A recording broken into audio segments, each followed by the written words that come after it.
It's with a heavy heart that I welcome you to Cartoonist Kayfabe. My name is Ed Piskor, I'm Jim Rugg. and this is going to be the last issue of 1963 coverage because there's no annual to go along with this, man. But first, a little business. Yes, you can find my work. You can find my work on patreon.com/Jim Rugg. I post a lot of art, original art, process, behind the scenes kind of stuff, and I post a lot of my out of print mini comics and zines. What you see here is Rambo 3.5, won the SPX Outstanding Mini Comic the year that it came out, and it kind of plugs the gap between Rambo, the movie, 3 and 4. Here's how you could date it too, man, because like Jenna Jameson is the porn star that's referenced in it. Exactly. So you can find that at patreon.com/Jim Rugg. Red Room Issue 1, available for pre-order as we speak. Thousands of them have been reserved as of this moment. We're going for tens of thousands of pre-orders. Like, let's see if we can make that shit happen, see how big the reach of the kayfabe audience is. First issue is going to be self-contained. They're all self-contained. First issue is going to be 64 pages. And if you want to check those pages out ahead of time, patreon.com/EdPiskor. $3 gets you the archive there. You could read issue 1, you could read issue 2 as of this recording. Issue 3 is being serialized every Tuesday. Now, Jimmy, 1963, book 6, the Tomorrow Syndicate. All of those characters that we've established during the first batch of videos we've done, it's all coming to a head in this issue here. Yeah, think Avengers, think Justice League. You know, the titles, the book titles that would combine the most popular characters from these publishing companies, and that's what you got here, a super team. Yeah, I'm glad you brought up Justice League because we were talking about the Marvel element of the 1963 thing, but like this lettering right here, this is a DC Comics Silver Age staple where you would get all the characters' names and like that little scroll roster thing. There's no credited letterer this issue. It makes me wonder if it's Dave Gibbons pulling the double duty on the inking and lettering. I'm sure it is. Yeah, I recognize his lettering. And they're going to the main complex, the secret headquarters. Got to go through the nostril of George Washington to get there on Mount Rushmore. Yes, I like this headquarters. I like the location.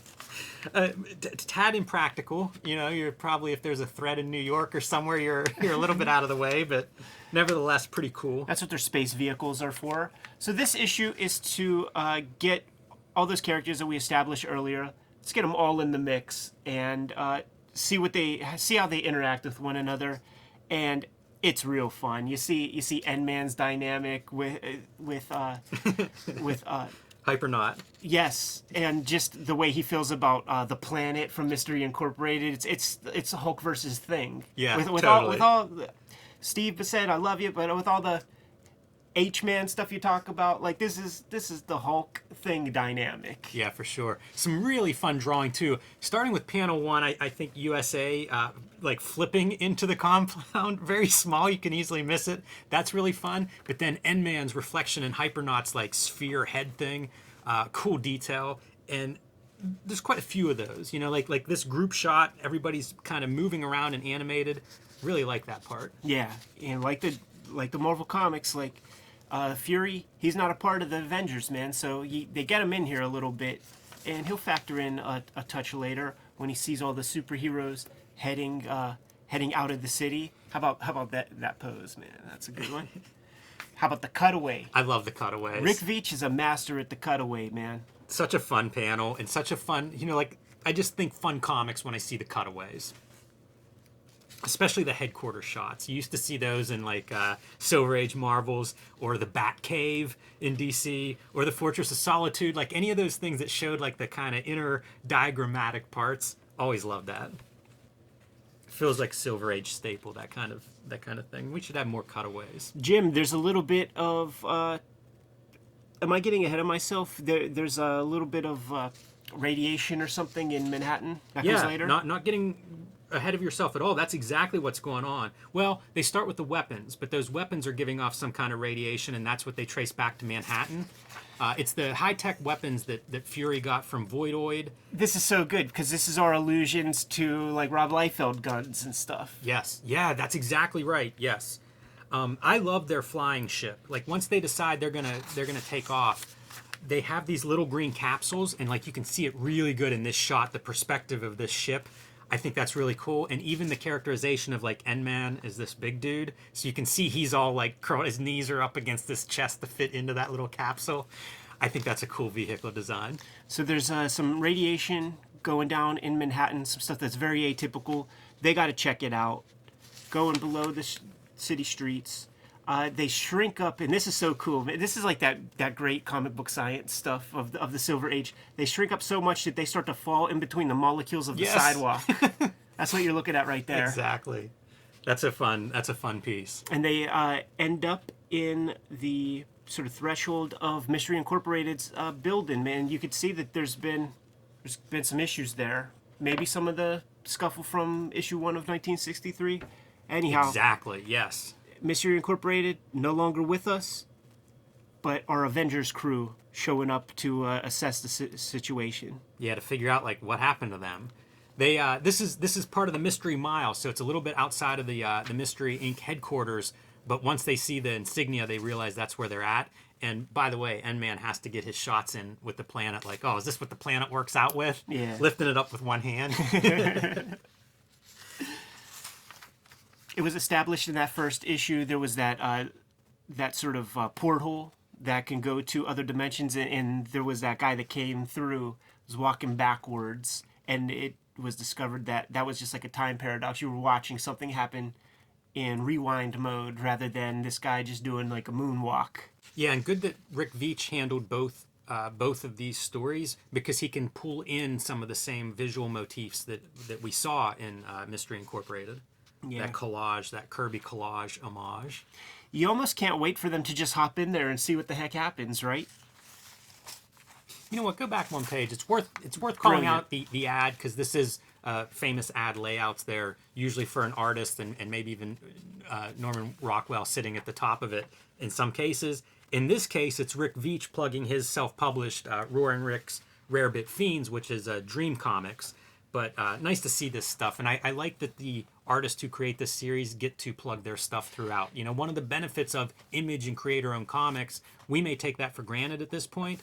Back in the day, to be able to populate the comics you're drawing with ads for the comics you're publishing, not to be taken for granted. And you know what? Good on these guys, because the back end work that Bissett and Veitch did on these issues, they deserve some plugs. Yeah, absolutely. And also, if you're a fan of this comic, you should want to know about this. You know, if you're enjoying this comic, there's a good chance you're going to enjoy other Rick Veitch comics. It's kind of weird that this isn't the norm. Right. All right, man, we're entering our, I was going to say shimmering zone, but that's a specific N-Man piece. Yeah, I forget what this portal was called. It's called Alternity or something. Yeah, maybe. It had some kind of weird name, but bottom line is they're intersecting through these different realities. It reminds me of like Grimjack and Cynosure. But they're going through these different realities and seeing different heroes, which is kind of cool. This is probably your nod to something like Justice League nodding to Justice Society. You know, as they're passing like different iterations of these super teams. It's all of that stuff. It's the Earth 2, where the Justice League, there's like that bad guy Justice League. We have our young version of USA. We have our young version of Fury. We saw just a cameo appearance of this Golden Age Fury in that issue. Really sells it good on like the kind of boyish interpretation of young USA. Yes. Yeah, it's fun to see those two versions meeting each other, meeting up, shaking hands. And this feels like Alan Moore, in my guess, is that the DC kind of like all these alternative Earths, probably closer to Alan Moore's, near and dear to his heart, wrote lots of Superman stories and DC kind of stories. I feel like that's what's coming through here. There's so much good spot-on stuff, too. Like this kind of human Hypernaut guy, same color scheme as, you know, the Hypernaut that we know. And if you got Golden Age, you got to have your like patriotic crew, you know, that's important. Yeah, that World War II era American superheroes.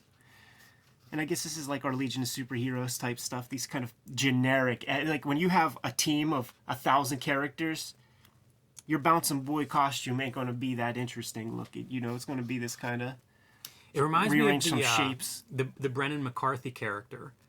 I can't remember his name. Paradox. Yes, Paradax. Paradax reminds me of Paradax a little bit. That character design. Yeah, sure. It's the colors too. This is like a Brendan McCarthy color palette, man. Yeah, I like all the little arrows pointing in different directions that you might go, like black holes, mystic realms, parallel worlds. It's very fun. It's very in line with superhero history. Look at these Kirby janitors. Part watcher, part janitor.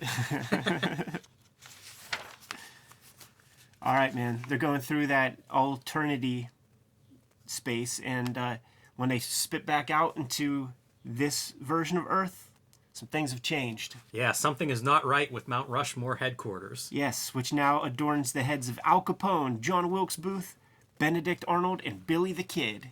That's a weird one, right? Billy the Kid. I guess he couldn't think of another good American villain. Yeah, I'm okay with it. It's just a funny collection of villains. This is a fun little sequence because now we're going to get to see the villainous version. This is where you get the Earth 2, the bad Justice League characters, man. So here's your planet. That's the bad guy planet. A lot of Russian. By the way, your wall hangings are Genghis Khan and Hitler. What in tarnation? You get your N-Man planet battle, but it's not exactly that.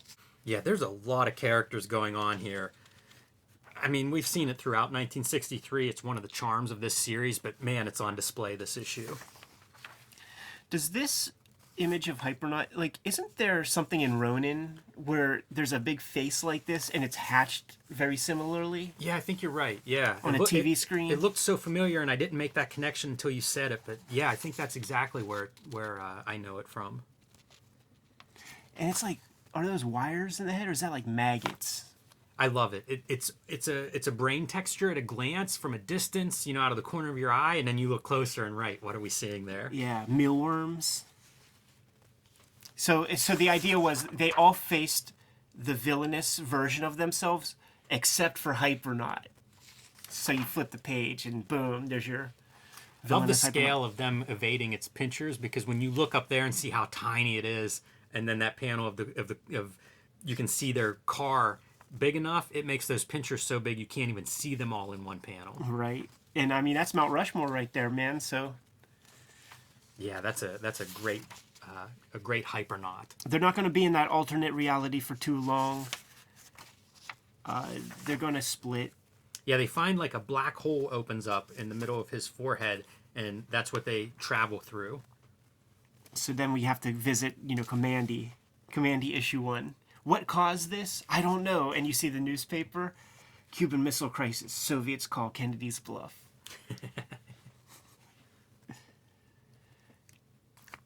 And here we are, that fateful day.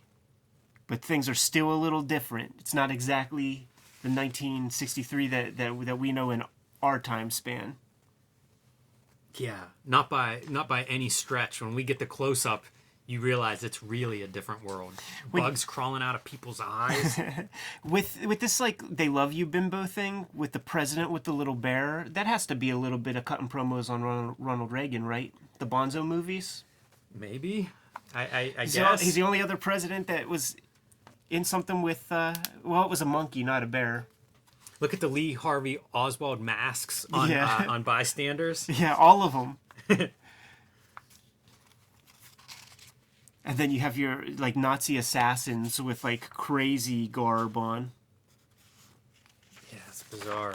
And then this is kind of the this is the money shot. Yes, possibly of this whole series. I mean, we mentioned a second ago about the ads and how like the creator ownership changes that were in the air, and then let's celebrate that by having a bunch of these creator owned characters on display as the 63 characters are shooting through these parallel worlds and universes. We showed this issue off on a Wizard episode, and then I sat there and was like, oh, there's that. So this will be your opportunity, man. Start from the top, call them out. I actually don't know that. Is that Art Adams? No. That's Colleen Duran's A Distant Soil. Ah, gotcha. All right. Bizarre Heroes, Don Simpson. Which direction are we going? Let's go down. Cerebus and Dave Sim. Eddie Campbell and Bacchus, the God of Wine. Directly below. Chester Brown doing Autobio. Chester Brown doing Chester Brown. Yeah. Bob Burns, Flaming Carrot. We see Scott McCloud, just a little bit of Scott McCloud from Understanding Comics. True Man by Rick Veitch, so another Rick Veitch plug in there. Normal Man, Jim Valentino, the guy kind of responsible for Image doing 1963. Marv from Sin City, Frank Miller's Sin City. Michael T. Gilbert's Mr. Monster. Larry Martyr's Bean World. I'll be ahead of you. You point at the ones I'm calling out. Yeah. Jim Woodring's Frank, great comic. One that we need to look at on here probably in greater depth. Frank Miller and Dave Gibbons teaming up for Martha Washington. Might be Gimme Liberty at this point. I think maybe only one series out at this time. And Steve Bissette, fellow 1963 co-creator with his self-published gem Tyrant. How cool, right? Yeah, I love this. And it was really awesome at the time because I probably couldn't have named most of these. And since then I have. But it gave me that idea of like there's a lot more out there. Start digging. Some of the 1963ites who have created these comics, Steve Bissette, Rick Veitch, they'll pop through. Jim Valentino, they'll pop through and check out the videos and stuff. One question I have now, I know this is a paste up for sure. Are any of these original pieces for the spread? I don't recognize all of these images as being in the other works, except for this Frank Miller piece. So that's a question I have. Yeah, I'd be curious about that too. I'm not because saying it does look like the artist's hands. You know, you look at some of this stuff that are pretty distinct. The Eddie Campbell Bacchus, the most of them are very distinct, I think, to the artist. So it's possible these artists did it. You know, there were a lot of camaraderie amongst cartoonists, but possibly paste ups. Who knows? Yeah. Let us know, guys. That is a good question. I mean, imagine what the original art to this spread looks like. Yeah. I'm not saying that it's on the board because how is Don Simpson going to draw all that that small? Like, of course but I'm just curious if their original drawings meant for this, with the exception of the Frank Miller. That's a very awesome spread, no doubt. Yeah. And they pick their poison. They go through a specific portal, and this is where the heartbreak begins for me, James, because they've entered into a new world where there are overpasses, there are bombed out cars on cinder blocks. The coloring looks different for some reason, Jim. Yeah, this is the heartbreaking part. As good as the 1963 series is up to this point, you realize in this moment it's a setup. It's part of a bigger story that we're telling. And where are they, Ed? What world have they entered? 1993, modern day, the Image universe. I need to read this whole story. It's so sad that this did not reach conclusion, but that is what you're seeing. That's the color that you're talking about is, you know, it's not just a different comics world within the 1963 universe. It's a whole different paradigm. And that color, of course, the digital color revolution of those early Image comics. It's cool to see, I guess, Rick Veitch doing this coloring. Yeah, for sure. Like, this is probably the first color he ever did on the computer, and you could see the trials and tribulations of that, man. You see some cut-off stuff there where he's doing like the radial blur kind of gimmick, going outside the lines a touch, getting a little bit of the flare lines because it takes you a print job or two to realize like you gotta increase the pixel amount by 2. I love seeing him do this. So much of what we've seen with the digital coloring up to this point would be like Extreme Studios and Wildstorm, and that stuff's fine, but this is a guy who's coming from a very different sensibility. So you see him trying things with like the sky and, and clouds and things in the sky, applying these gradients at different places like reflections on the ground.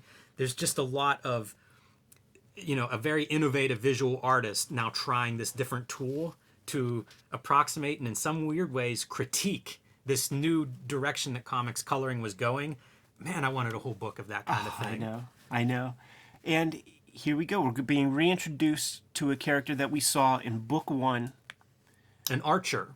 Yeah. If memory serves. Yes, sir. You could see the quiver right there. Wonder if we're going to find out who this is. Does he even have an iPhone? He's got some of the Mystery Incorporated characters captured in his little box.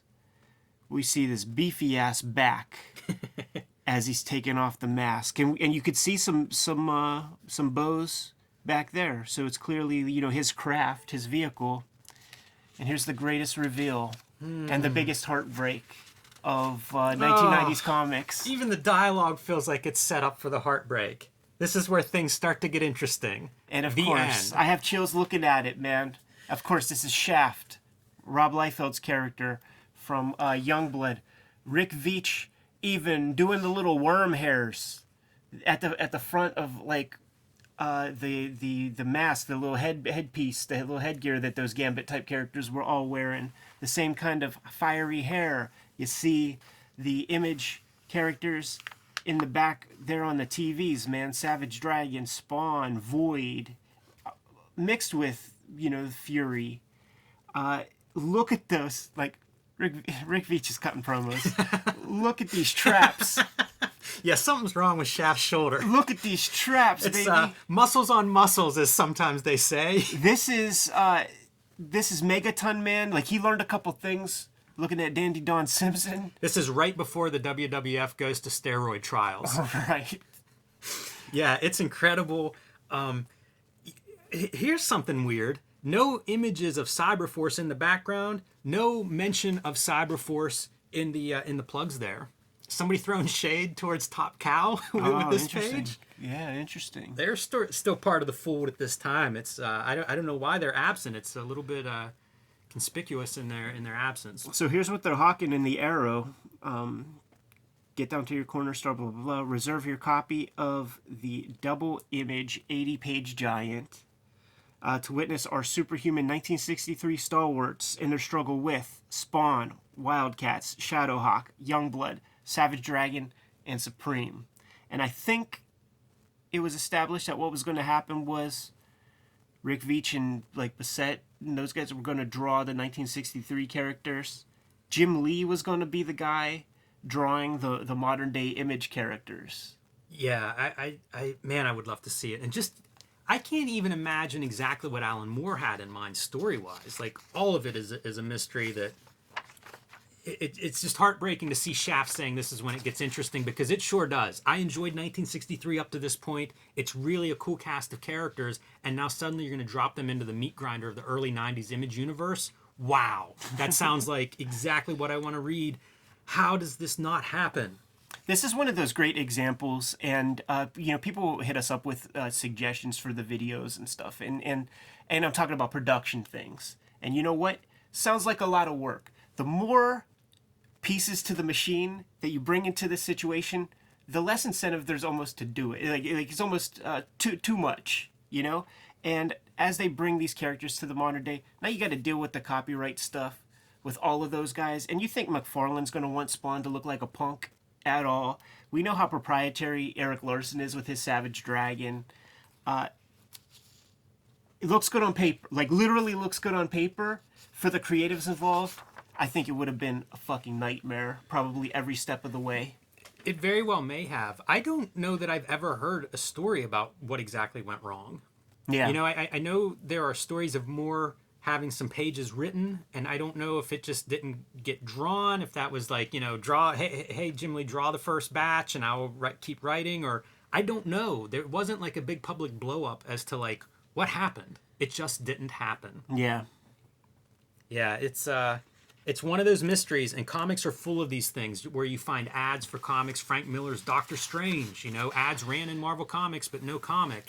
There's lots of those stories, and sometimes you see the pages. Jim Lee with Nick Fury Punisher graphic novel, you know, and you can find some pages for this stuff, but comics are kind of riddled with these what-if projects.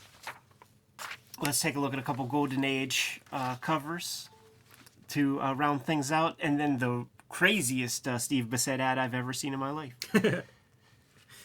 Yeah, these are fun. Valentino there. I'm guessing tomorrow's Syndicate is Rick Veitch. I don't see a signature for sure, but that's my guess. A giant mole. That thing's pretty fun. It's Yeah, kind of gross. like a pinky mouse. Yeah. Real nasty. Yeah, that modern mystery comics is cool. The Valentino piece, that's your Golden Age set of the 63 characters, which are probably like, I don't know, 39. Yeah. Dandy Don Simpson looks like with the inks there. I'm going to assume that's Dandy Don. Of course, yeah. Dr. Dandy Don, as he's known now. And of course, you need the lady in the bondage. And this is where you get like your old Hypernaut and your old Furies and all that stuff, man. So they're rounding out the universe. And then we got a Melinda Gebby gimmick here, where she's doing what she perceives to be her Wally Wood kind of pastiche. Yeah, the pinups are they're nice. I think every issue had 3 pinups in it. Yeah. Pretty nice little bonus material, especially when you put together 6 issues worth of them. And then Sturdy Steve grows own tail. Fun ad. I love Tyrant.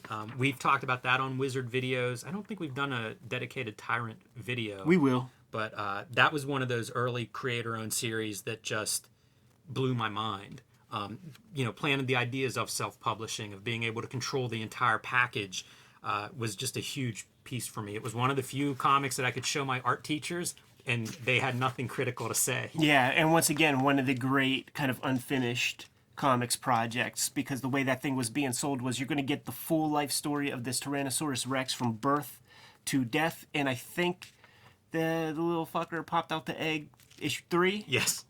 Yeah, we were going to get a good story of that T-Rex, heavily researched. Again, we'll dig into that in a separate episode, but definitely a comic that I hold near and dear to my heart.